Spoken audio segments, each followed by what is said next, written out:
हम तीसरे विकल्प के रूप में आना चाहते हैं। देश भर में बहुत सारी पार्टियां हैं, राजनीतिक दल हैं, तो फिर एक नई दल की आवश्यकता क्यों पड़ी?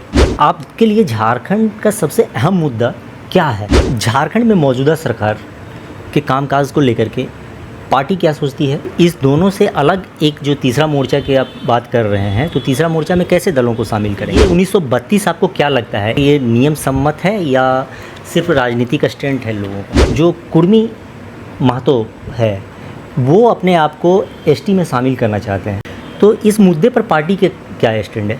जी नमस्कार, मैं हूं सुनील सिंह और आप देख रहे हैं आज़ाद सिपाही। देश में हक और अधिकार के लिए एक संगठन की आवश्यकता होती है और संगठन को चलाने के लिए एक नेता की, और नेता तभी कार्य करते हैं जब उसके साथ कोई पार्टी के आधार हो। हमारे साथ इस वक्त बात करने के लिए नवोदय जनतांत्रिक पार्टी के प्रदेश अध्यक्ष मदन महतो जी हैं। इनसे ही हम जानेंगे पूरे इस राजनीतिक पार्टी के गठन और इसके पूरे जो इतिहास है और आगे इनका क्या फ्यूचर प्लान है। इन तमाम मुद्दों पर हम इनसे बातचीत करेंगे। तो सबसे पहले आज़ाद सिपाही में आपका बहुत बहुत स्वागत है मदन जी। मदन जी, ये नवोदय जनतांत्रिक पार्टी का गठन का उद्देश्य क्या है और इसकी आवश्यकता क्यों पड़ी? नवोदय जनतांत्रिक पार्टी का गठन बेसिकली जो नवोदय विद्यालय से पढ़कर पास आउट हुए हैं वैसे लोगों और बुद्धिजीवियों के माध्यम से बनाई गई है। आज इस पार्टी की आवश्यकता इसलिए पड़ी कि देश में जो भी पार्टियां हैं, जो भी राजनीतिक दल हैं, वे उनकी पार्टियां जनता एक साधारण पार्टी से दूर हो गई है और आम जनता राजनीति करने में सक्षम नहीं है। जो स्थितियां अभी खड़ी है, बड़े जो चुनाव भी होते हैं तो उनमें जो विधायक के लिए एक मान लिया कोई विधायक चुनाव लड़ता है तो उसके लिए अभी सरकार ने बना रखा है 40 लाख रुपया खर्च कर सकते हैं। तो जिस व्यक्ति के पास 40 लाख रुपया होगा वही चुनाव लड़ सकता है। तो हमारी पार्टी चाहती है ऐसे साधारण लोगों को चुनाव लड़ाना, जो व्यक्ति समाज सेवा करते हैं और शिक्षित हो, वैसे लोगों को हमारी पार्टी जगह देगी और वैसे लोगों को पार्टी में लाना चाहती है। जी बिल्कुल, बहुत अच्छी बात है कि आप ऐसे लोगों को आज सामने लाना चाहते हैं जो शिक्षित हो और देश समाज का काम करे। ये देश भर में बहुत सारी पार्टियां हैं, राजनीतिक दल हैं, तो फिर एक नई दल की आवश्यकता क्यों पड़ी? नई दल की आवश्यकता इसलिए पड़ी कि अभी पुराने दलों में लोग 40-40 साल 33 साल से नेतागिरी करते हैं लेकिन उनको टिकट तक नहीं मिलता है और वे अपना समय पैसा सब कुछ लगाते हैं, फिर भी उनको चुनाव लड़ने तक का मौका नहीं मिलता है। हमारी पार्टी चाहती है कि जो व्यक्ति अगर समाज में अच्छा पोजीशन रखता है, समाज हित में काम करता है, जनता के हित में काम करता है, तो वैसे लोगों को हम चुनाव लड़ाएंगे और उनको उस जगह पर पहुँचाएँगे जहाँ उसकी आवाज़ जनता की आवाज़ हो। जी बिल्कुल, ये तो जनता की आवाज़ होगी, लेकिन जब आपका संगठन बढ़ जाएगा पार्टी का, तो फिर उसके बाद भी वही सिचुएशन होगा जो अन्य राजनीतिक दलों की हैं, तो उसे कैसे आप पाटेंगे? नहीं, वैसा सिचुएशन इसलिए नहीं होगा कि हम जिस उद्देश्य को लेकर इस पार्टी को बनाया है और जिन लोगों ने इस पार्टी को बनाया है वे मैक्सिमम लोग नवोदय विद्यालय से पढ़े लिखे हैं और उस विद्यालय में ना जात ना संप्रदाय किसी तरह का कोई भेदभाव नहीं होता है और हम लोग एक साथ मिल करके एक साथ सभी का समस्या का समाधान करते हैं। इसीलिए हमारा विचारधारा उसी पर आधारित है कि हम जनताओं को एक साथ जोड़ करके काम करें और देश हित में कुछ नया मुकाम हासिल करें।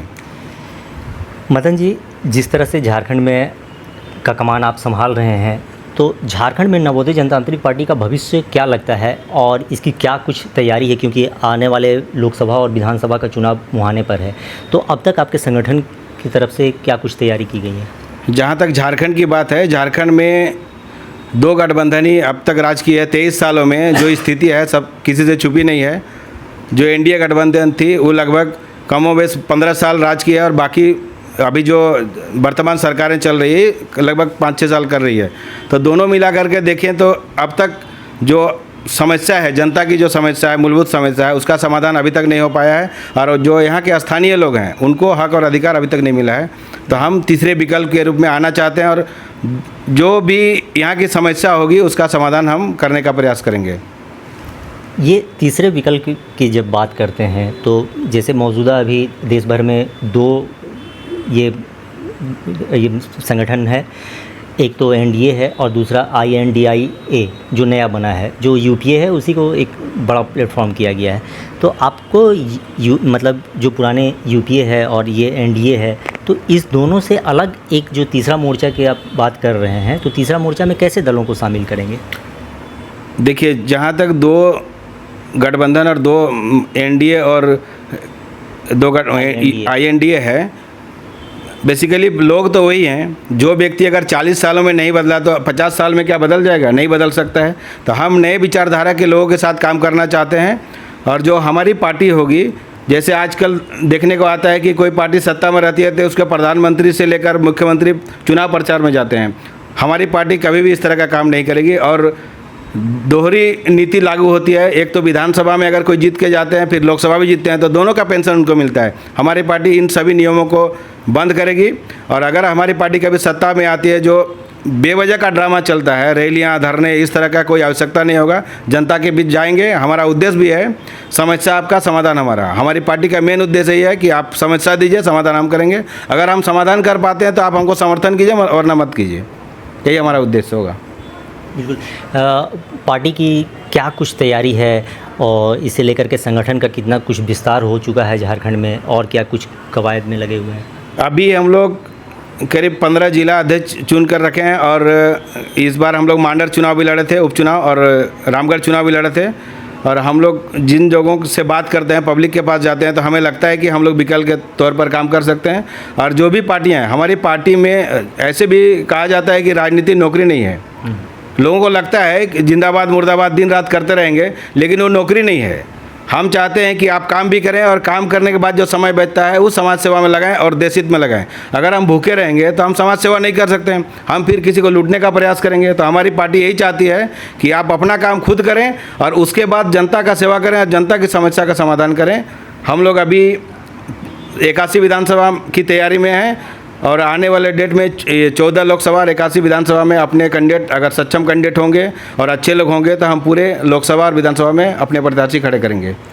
जी, बिल्कुल, बहुत अच्छी बात है कि 14 लोकसभा और 81 विधानसभा में आप चुनाव लड़ने की तैयारी कर रहे हैं। तो इसके लिए पार्टी की ओर से कोई मैनिफेस्टो तो तैयार किए होंगे, और जो झारखंड के मौजूदा जो ज्वलंत मुद्दे हैं, जैसे स्थानीय नीति अब तक क्लियर नहीं हो पाया है, ओबीसी का आरक्षण है, तो इन तमाम मुद्दों पर पार्टी की क्या विचार है? झारखंड प्रदेश का तो ये दुर्भाग्य है। झारखंड प्रदेश में पहले हम बिहार से अलग हुए तो हमको लगता था कि बिहार के लोगों ने हमको लूट लिया। अब तो ये स्थिति है कि बाप बेटा को लूट रहा है। हम कंप्लेंट करें तो किसको करें? आज जो पार्टियां नियम और नीतियां बना रही है, हर में कोर्ट हो रहा है, तो इसका मतलब कहीं ना कहीं गलती है। अगर वो सही नियम बनाते हैं तो कोर्ट में चैलेंज नहीं होता। हमारी पार्टी सबको साथ लेकर के एक विधिवत जो कानूनी प्रक्रिया होगा उसके तहत जो नियम और नीतियां बनाएंगी, ताकि कभी भी कोई बहाली और वैकेंसी बेरोजगारों को तकलीफ नहीं हो और इस तरह का कोई कोर्ट कचहरी नहीं हो। 1932 को लेकर के झारखंड में लगातार आंदोलन किया जा रहा है। आज से नहीं, जब से झारखंड अलग हुआ है उस समय से ये मांग आते जा रहा है। तो ये 1932 आपको क्या लगता है, पेशे से आप वकील भी हैं, तो आपको क्या लगता है ये नियम सम्मत है या सिर्फ राजनीतिक स्टैंड है लोगों का? देखिए, जहाँ तक 1932 की बात है तो अलग अलग जगह में अलग अलग पीरियड में सर्वे हुआ है। तो अगर हमारी पार्टी का स्टैंड पूछिएगा तो हमारा यही सोच है कि नीतियाँ तो बने, लेकिन अगर या तो एक अंतिम सर्वे के आधार पर बने या फिर जो स्थानीय खतियान के आधार पर बने, ये नियम बनना चाहिए। जहाँ तक 1932 की बात है, मुझे नहीं लगता है कि 100% ये सफल होगी। अगर ये अंतिम सर्वे हो या खतियान पर आधारित हो तो हो सकता है, अन्यथा फिर ये होना थोड़ा मुश्किल लगता है। कानूनी, इसमें कानूनी पेच आ सकती है। जी बिल्कुल मदन जी, ये तो कानूनी पेच में फंस सकता है, इसलिए पार्टी आपका स्टैंड है कि जो भी नीति बने मतलब स्पष्ट नीति बने, ताकि यहाँ के जो युवा हैं उसे एक स्थानीय मिले और रोज़गार मिले। एक दूसरा मुद्दा जो बहुत अहम मतलब झारखंड के लिए हो जाता है, जो कुर्मी महतो है वो अपने आप को एसटी में शामिल करना चाहते हैं और इसके मांग लगातार और इसे लेकर के आंदोलन भी किया जा रहा है। तो इस मुद्दे पर पार्टी के क्या स्टैंड है? देखिए, संविधान में सभी को मांग रखने का प्रोविज़न है। अगर विधि संबंध मांग कुर्मी जनजाति करती है तो इसमें हमको कोई आपत्ति नहीं है। अगर वो भी या तो विधानसभा में जाएगी या लोकसभा में जाएगा या कोर्ट में जाएगा, अगर विधि संबंध उसके पास डॉक्यूमेंट्स होंगे, डॉक्यूमेंट्स के आधार पर मांग करती है तो हमें कोई आपत्ति नहीं है, क्योंकि हर लोग मांग करते हैं और ये संवैधानिक अधिकार है। अपने अधिकारों की मांग करने में कोई आपत्ति नहीं है। अगर उनको मिलेगा तो हमें कोई क्या आपत्ति है? उनको मिलना चाहिए, मिलने का रहेगा तो। मदन जी, ये तो तमाम मुद्दे हो गए। झारखंड में मौजूदा सरकार के कामकाज को लेकर के पार्टी क्या सोचती है और आप क्या सोचते हैं? देखिए, मौजूदा सरकार की जहाँ तक बात है कि इनका जो चुनाव मैनिफेस्टो होता है उसके हिसाब से इन्होंने काम नहीं किया है। कोई भी राजनीतिक दल बने तो उनका जो चुनाव घोषणा पत्र होगा, अगर उसमें वो पार्टियां काम नहीं करती है तो उसके विधायकी को निरस्त करना चाहिए। ये नियम होना चाहिए, क्योंकि आप पब्लिक को आश्वासन देते हैं कि मैं ये काम करूंगा, आप वो काम नहीं कर सकते हैं, आप वो काम नहीं करना चाहते हैं, तो इसका मतलब आप जानबूझकर नहीं करना चाहते हैं। तो ये सरकार जो मौजूदा स्थिति में है और जो बेरोजगार युवक लोग आंदोलन कर रहे हैं, जो नीतियाँ बन रही है, जो इनके मैनिफेस्टो में था, उनके अनुरूप ये सरकार काम नहीं कर रही है। अगर ऐसा होगा तो फिर पब्लिक जवाब देगी, जनता जवाब देगी। बिल्कुल। और जिस तरह से आपने बताया कि मांडर उपचुनाव हो चाहे रामगढ़ उपचुनाव हो, उसमें पार्टी की ओर से प्रत्याशी को मैदान में उतारे थे चुनावी मैदान में। अभी डुमरी में भी एक उपचुनाव हो रहा है, तो इस डुमरी उपचुनाव में पार्टी का क्या स्टैंड है और पार्टी किस तरह से देखती है इस उपचुनाव को? क्योंकि 2024 में भी चुनाव होना है और इस चुनाव को एक तरह से सरकार का लिटमस टेस्ट माना जा रहा है। तो पार्टी की ओर से इस डुमरी उपचुनाव को मतलब किस तरह से देख रहे हैं? हमारी पार्टी डुमरी उपचुनाव नहीं लड़ रही है, क्योंकि हमारी पार्टी का अपना कुछ अलग सोच है कि हम बिना तैयारी के चुनाव नहीं लड़ेंगे। और इस चुनाव में जो भी पार्टियां चुनाव लड़ रही है वो अपने स्तर से लड़ेंगे। हम 2024 की तैयारी में हैं। 2024 में हम विधानसभा और लोकसभा चुनाव लड़ेंगे, उसी की तैयारी अभी कर रहे हैं। जी बिल्कुल। 2024 के चुनाव की तैयारी में आप जा रहे हैं और शुभकामनाएँ भी हैं आपको कि आपकी पार्टी के प्रतिनिधि जो है जीत करके लोकसभा और विधानसभा में पहुँचे। ये आपके लिए झारखंड का सबसे अहम मुद्दा क्या है और ऐसा कौन सा काम आप करना चाहेंगे जो झारखंड के हित में हो? झारखंड के लिए सबसे अहम मुद्दा विस्थापन नीति है।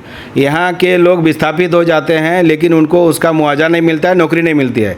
आज हम चांडिल डैम का उदाहरण बता रहे हैं। जो लोग अभी तक धरने में बैठे हुए हैं, अगर भाखड़ा नंगल परियोजना का इशू ख़त्म हो सकता है तो चांडिल डैम छोटा सा परियोजना है, इसको आज तक समाधान लोग नहीं कर पाए। जबकि वहीं से विधायक भी होते हैं, उस कोल्हान प्रमंडल से मुख्यमंत्री भी होते हैं, अभी वर्तमान मुख्यमंत्री का रिलेशन भी वहाँ होता है, फिर भी ये लोग उस बात को नहीं रखते हैं। इसका एक ही वजह है कि लोग करना नहीं चाहते हैं। देखिए, जहाँ तक उनके विस्थापितों के अधिकार की बात है, वो आसानी से भी हो सकता है अगर हम PIL दायर करके बाकी जो परियोजना में लाभ मिला है उसी तरह का इसको भी लाभ दिला सकते हैं, लेकिन उनका अभी तक गणना भी नहीं है। तो हम चाहेंगे झारखंड में जो भी विस्थापन नीति बने, अभी कोयलरी एरिया में देख लीजिए, विस्थापित होते हैं लेकिन घर से बेघर हो गए हैं, उनको आज तक अधिकार नहीं मिला है। विस्थापन आयोग का भी लगातार वो मांग होनी चाहिए, उसकी वो बनना चाहिए। और पूरे झारखंड में सबसे पहला नीति है स्थानीय नीति, विस्थापन नीति। ये दो नीति अगर सही से बन जाए तो फिर ये झारखंड सुधर जाएगा। अब 40% खनिज संपदा से भरा हुआ राज्य आज पिछड़ापन की ओर जा रहा है। इसका क्या कारण है?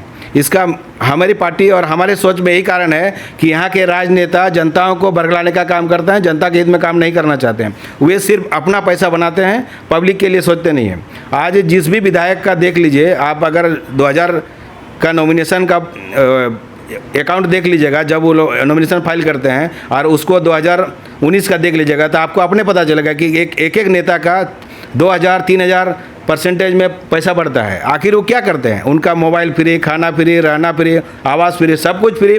उसके बाद उस पैसे की क्या आवश्यकता है? झारखंड में दूसरा बड़ा प्रॉब्लम है कि यहाँ के ब्यूरोक्रेट्स इसलिए हावी हैं क्योंकि यहाँ के राजनेता पढ़े लिखे नहीं हैं। अगर आपको नियम कानून मालूम होगा तो आपको ब्यूरोक्रेट्स आपके ऊपर हावी नहीं हो सकते हैं। जो भी नियम कानून अगर इंग्लिश में लिख के लाते हैं तो नेताओं को समझ में नहीं आते हैं, वो लिख के अपना चले जाते हैं। अगर बीच का 2 लाइन अगर आप पढ़ना छोड़ दिए तो आप उनको क्या समझ में आएगा कि हमारे लिए क्या नियम बना के ला रहे हैं? ये सबसे बड़ा दुर्भाग्य है। और जो बेरोजगारी की समस्या इसलिए झारखंड में बढ़ रही है क्योंकि जो भी बहालियाँ होती है, आज सोचिए झारखंड बने 23 साल हो गया, JPSC की बहाली को देख लीजिए, अभी 10वां से ज़्यादा JPSC नहीं हुआ है। क्यों नहीं हुआ? बाकी स्टेट में हर साल JPSC होता है, लेकिन हर साल अपने अपने BPSC, बिहार में BPSC होता है और भी स्टेट में होता है, लेकिन यहाँ झारखंड में क्यों नहीं होता है? और हर जो बहालियाँ होती है उसमें केस होता है। इसका मतलब हमारे नेता को भी इंटरेस्ट नहीं है और ब्यूरोक्रेट्स को भी उस पब्लिक के लिए इंटरेस्ट नहीं है। ये दुर्भाग्य है झारखंड में। हम चाहते हैं कि कोई ऐसा आदमी आए झारखंड में जो व्यक्ति सामान्य जनताओं को उसके हक और अधिकार को दिला सके। उसी पर हमारी पार्टी पहल करेगी और काम करेगी। जी बिल्कुल, बहुत बहुत धन्यवाद हमसे बात करने के लिए। तो ये थे मदन महतो जी नवोदय जनतांत्रिक पार्टी के, और इन्होंने साफ स्पष्ट तौर पर कहा कि राज्य के जो मौजूदा जो सबसे अहम मुद्दे हैं वो 2 मुद्दे इन्होंने गिनाए, एक तो विस्थापन और दूसरा स्थानीय नीति। अगर इन दोनों के समस्या का समाधान हो जाता है तो राज्य का विकास हो जाएगा। इनकी पार्टी आगामी 2024 के चुनाव में लोकसभा और विधानसभा में अपने प्रत्याशी को उतारेंगे। देखना होगा कि जनता इनके इन मुद्दों के कितने साथ हैं। आप बने रहिए हमारे साथ, देखते रहिए आज़ाद सिपाही। धन्यवाद।